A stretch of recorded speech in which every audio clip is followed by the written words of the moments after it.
I'm Sonia Lowe, and here on Jacksonology, we're going to share some really unique interviews with Michael Jackson's family and his children. These interviews were part of a documentary film that we were working on with the family.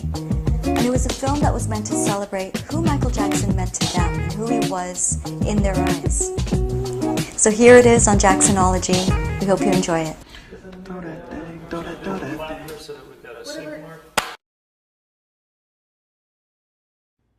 I'd say my first memory would be like my 3rd birthday.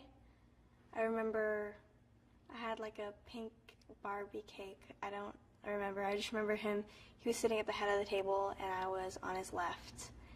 And that was, I guess, my first birthday that I remember. What was it like?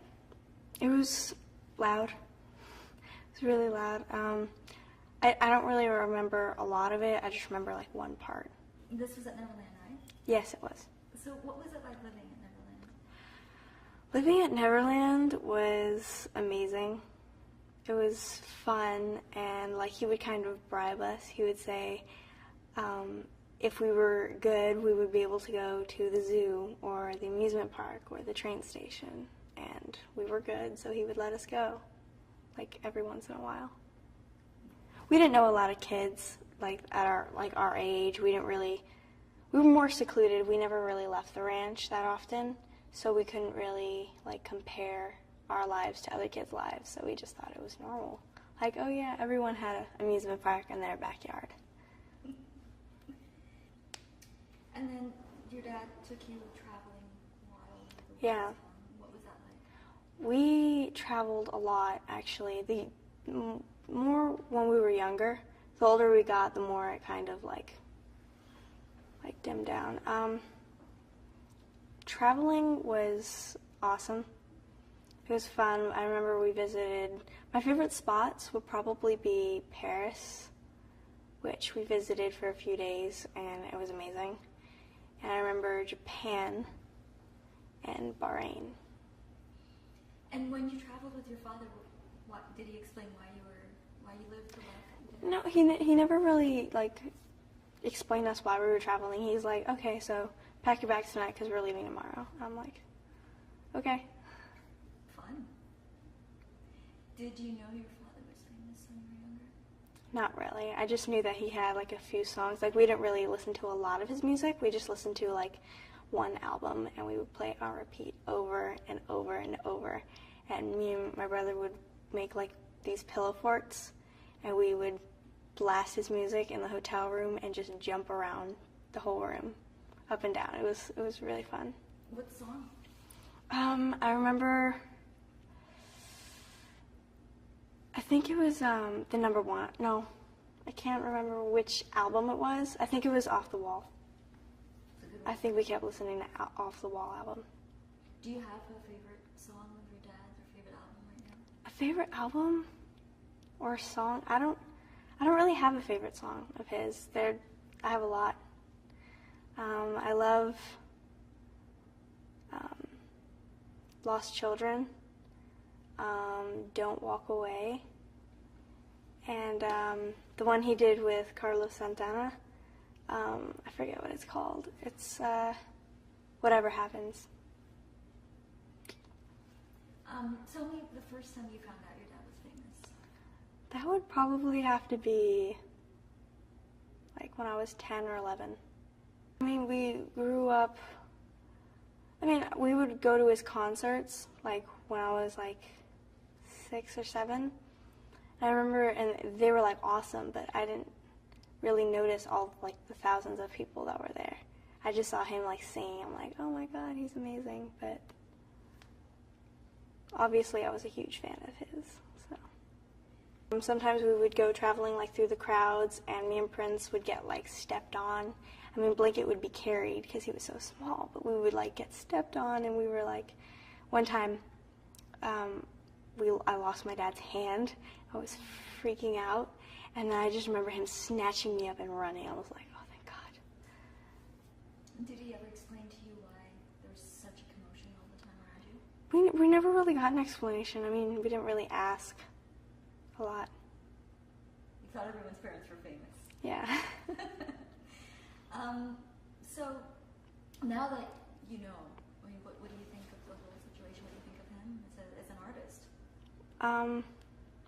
I mean, I'm very proud of him, and I'm proud to be his daughter, and I have to say that I mean, a lot of people are going to argue with me, but I'm definitely his #1 fan. I don't think anyone would argue. So what do you have to say about his musical legacy in terms of what he contributed to the world? He contributed a lot to the world. He changed lives, he saved lives, and he was just like amazing. And I really hope that his legacy lives on forever, and I know it will. Music, charity work, everything. Did you guys do a lot of charity work with them? Well, I mean, we weren't allowed to leave where we were staying. Like, we stayed in a lot of places, but sometimes we would. I remember going with him to a hospital once. I don't remember, like once or twice. He always pushed me to be the best I could be. He helped me a lot with acting, and he said that he wants me to start acting as early as possible. And I mean, what sorts of things did he do to help you? We would work on improvs together. Yeah. Did he tell you anything about, I mean, obviously there's good and there's bad in the industry. Did he tell you anything about the bad? Yeah, he told us there were a lot of bad people out there. And he taught us a little bit about conspiracies and things like that. What exactly did he say, if you want to share? Well, I mean, not a lot, but I mean, the older we got, the more we kind of figured things out and stuff. But well, I mean, a lot of people are jealous of him. I mean, they will do anything to put him down, whether it's make up rumors, take him to court with lies. It's just, everyone wants something from people. Do you think the world understood your dad? Not a lot did. A lot of people didn't really understand him. What do you think people are missing out of the full equation of who he was? That he was really normal. He was just like a kind-hearted, just like he was just always generous. He's like a dove. I will say a dove is one of my favorite animals, and he's just like, he's innocent, and he's just like a sweetheart. So, what's your favorite memory of your father?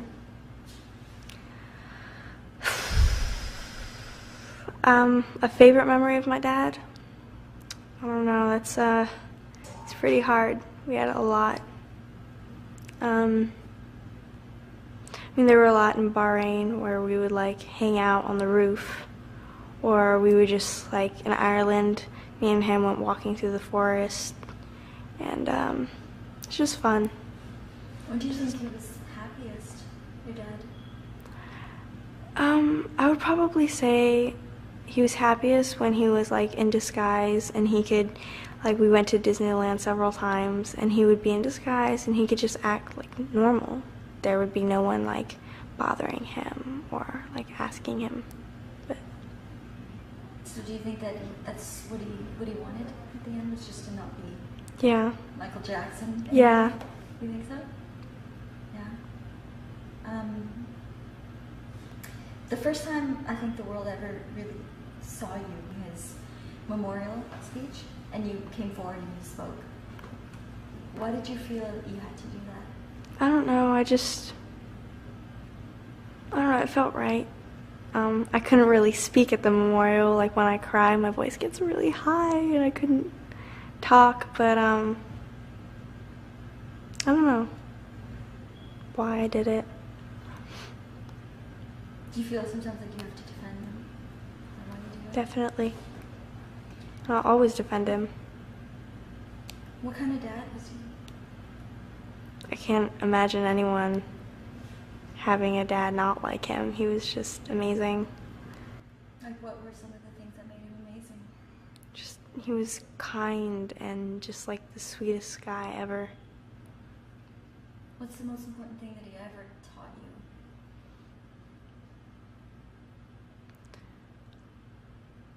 He said, always be humble. Don't get too big-headed. Don't be conceited. Always be humble and appreciate what you have.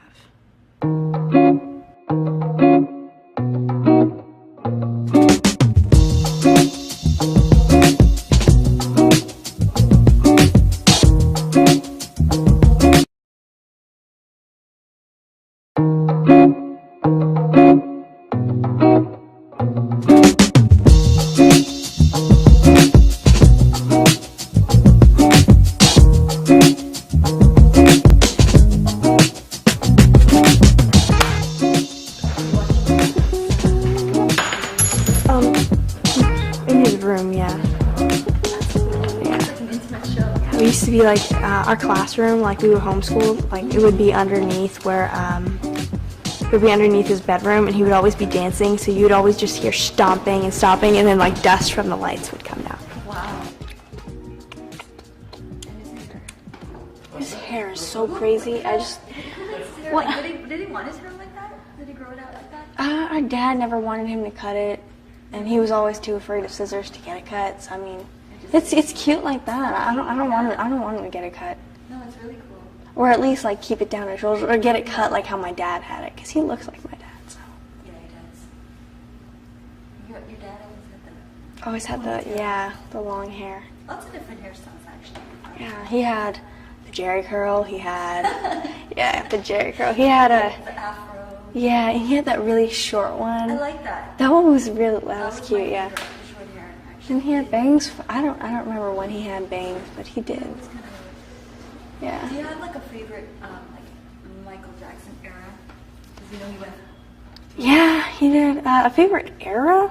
like a fashion or whatever. Yeah, like I would say. Well, I mean, I've always loved the ¡70s. I'm a hippie, but I love the Jackson 5, like the way they dress, the way they dance, their music, and then I love the '80s, kind of when he went through the '80s. Well, he was huge in the 80s. I mean, we're rolling right Give me now. 1 second. Sorry. I'm going to ask you to retweet that one if you would. So you've obviously probably seen a lot of his performances online, like when he did the moonwalk for the first time. Yeah, that was amazing. Yeah, when you see your dad like just dance and do these amazing things, what do you think? I was like, wow, I wish I could do that. He promised me he would teach me how to moonwalk. Never got around to it. Did you guys ever dance together or practice in the studio? Sometimes, like he taught me how to like pop and lock a little bit, but Did you guys ever sing together? Or anything? yeah, he taught me a lot of keys. He taught me how to go like really high and then like really low. That's why I'm able to do soprano and choir. So. You know your dad's been performing since he was 5, right? Or Yeah. 5, 6, 7. And now you want to follow in his footsteps. Yes. But your dad has also said publicly that he felt like he lost his childhood. How do you feel about potentially going down the same road as him? Well, I mean, it's not that we like really have a choice. Like we were kind of born into it. So either way, it's not really going to be different. I don't think. Did you learn any lessons about your dad's fame now that you are obviously going to? Yeah. Like be careful and make sure your public image is always like spotless. Because people will try anything against you. Well, your dad's public image was, well, he was obviously very famous, but then no one knew what he was like behind that. Yeah. Well, I mean, he was very loved all around the world. He was also really hated. But the only reason he was hated was because people were jealous of him. Hated? I don't know. It's a strong word. A lot of people are... There are a lot of bad people out there. Is that what your dad told you, or do you feel? Yeah. So, how do you plan on getting around that? There isn't really a way to get around, like, the haters, but, I mean, only way to just get past them is just ignore them, like, don't let them faze you. What do you want the world now to know about your dad that they may not have ever been able to learn? Well, I mean, he was just an awesome, like, down-to-earth, old soul. He was awesome. Old soul. Yeah. What was your relationship like with him? What was the dynamic? Well, we were like, he was my best friend. Yeah. We were kind of like the pranksters. He taught me a lot of really good pranks, and every time like we had guests, like we had like family or like the cousins or just like family friends, like we would always mess with them. It was fun. In Ireland, there was actually a lot more freedom. We could like, there was a lot of land, so we could just like run around. And they had this dog. Her name was Rosie. She was a border collie. She was like our favorite thing. And when it would rain, she would just like wait outside our door and like paw the door, and we would let her in. And our dad would get mad. We would like ruin our towels drying her off. He would come downstairs and he would see the dog sitting on the couch by the fire. He's like, "What is that dog doing there?" He would get so mad. Like, he loved animals, but it's just, he doesn't like them like dirtying up the place. But Was he a neat freak? huh? He was, yeah. He's a Virgo. So I mean, like, you would see his bed all perfect, like his bed and everything, and just DVDs everywhere. Just like everything's messy except like the bed and where he sleeps. It was when we stayed in Bel Air for a while. He went in the bathroom, like he just had finished making the bed. He went in the bathroom. I took the pillow just to mess with him. I took the pillow and I tilted it down. He came out and he fixed it. Then when he wasn't looking, I turned it down again. And then he looked at the pillow and he looked at me and he looked at the pillow. He fixed it and he's like, "Don't you dare touch it," because he knew I was messing with him. Yeah, we loved messing with him, and then he would always mess with us. So when you guys went to Ireland and all that, a lot of people didn't really know he was there, right? Yeah, a lot of people didn't know he was there. Like, we were kind of in like a secluded place, but there was a lot of land there. That must have been fun for you guys. Yeah, it was really fun. There were like these rainbow mushrooms. Like, it's hard to explain. Like, you would step on the mushroom and it would change colors. I've never heard of that before. I guess a bit of a departure from the life of like Yeah, it was fun. It was kind of like he kind of had a break from being him. Like, he could just sit at home and chill. What was that like for him? I think it was really good for him. I mean, he got a lot more sleep. He could just like rest and relax. Just have a normal life, right? Do you think that was probably one of the happier times that you guys? Yeah, I mean, he always wanted a taste of like normal life. So when he went to Ireland, it was just easier for him. And so I'm going to ask you about this. Is that did he make an announcement to you guys that you were going to come back to the U.S. and work on the show? Well, I mean, yeah, he just told us that we were living in Vegas for a long time, and then we went to, we would drive to Los Angeles a lot, and like he didn't really like LA, but we would drive there a lot for work, and then we'd stay there for a while, for a couple of days, and then come back. And then he just told us, he's like, "Okay, so we're going to have to move to LA." And we were like, "No," because we loved it in Vegas. So we had to move.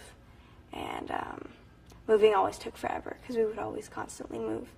And we just lived there for a while. I had my 11th birthday there. And then he finally told us, he's like, "Okay, so I'm going on my last tour." And like, we were really excited for him because he told us that we were going to be living in London for a couple months, like over the summer. So we were really excited. So moving around all the time, did you enjoy doing that? I mean, it was fun. I mean, moving, we were like, "Oh, we have to move." But I mean, visiting several different places was awesome. You must have learned so much. Did he always try to educate you on the culture? Well, I mean, like, we had like a homeschooling teacher, and every time, like when we were living in Ireland, we learned about like myths about like banshees and leprechauns. Then we were in Japan, we learned about Chinese dragons and Japanese dragons and all like kinds of stuff. What's a banshee? A banshee is like this screaming spirit, and like if you hear the screaming spirit, then that means you're gonna die, and she's gonna come after you. That sounds scary. Yeah. So were you excited to watch the show? This is it? Yeah, we were all excited, and he told us that we were going to sometimes be able to go into the audience and actually watch it perform, so we were really excited. Like, and this is it, like a lot of the outfits he wore, like there's this red shirt that he wore with an ankh on it. I got to pick out most of his outfits and put them together for him. We went like once or twice to This Is It. And then I remember Blanket would go with him all the time, so we were like, oh, he's so lucky. Like when we were homeschooled, like we would be in the den, and that's where we would learn, and his bedroom was like right above ours.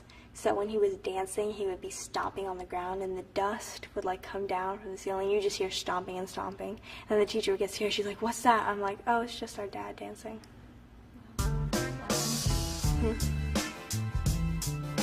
Don't forget to like and subscribe to our channel for more exclusive interviews on Jacksonology. Thank you for watching.